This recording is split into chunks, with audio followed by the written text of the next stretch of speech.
Just been mooching down the yard and I found some examples of a job that we did in 2016. So this was an archaeological job. So it was the Mithras Temple in London, which is a 1st, 2nd century AD Roman temple. It's currently under the Bloomberg building.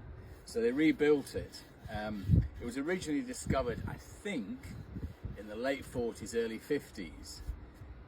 And then so bits of it went onto Temple Bank. Lots of it disappeared into builders' backyards in and around London. Apparently there was quite a lot found in Morden when they went to rebuild it. So the bricks, it was an interesting job in a sense, working out how they did it. So we had to make them the same as they were made in Roman times, although we didn't have slaves, although I am a bit of a slave. So the bricks, the biggest ones were these. So if you imagine that shrunk probably 15%.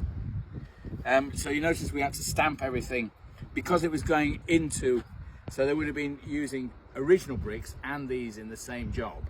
So all of our bricks had to be stamped WB in 2016, so future archaeologists, should they dig it up in another 1,000 years or so.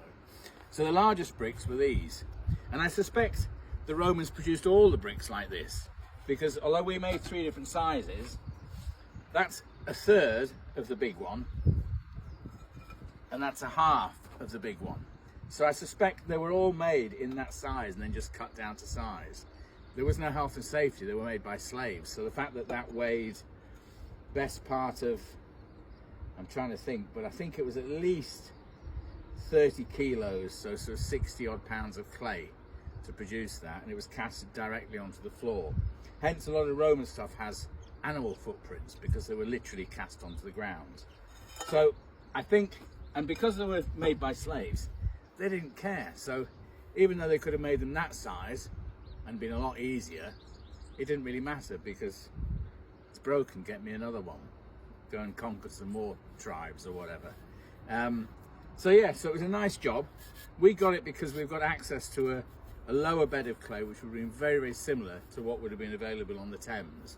So a very silty clay. So this was our bottom bed of clay, just dug as dug as it were. So it's fairly clean. It's just very, very coarse. So yeah, that was quite an interesting job. I've yet to go and actually see it though, but hopefully one day.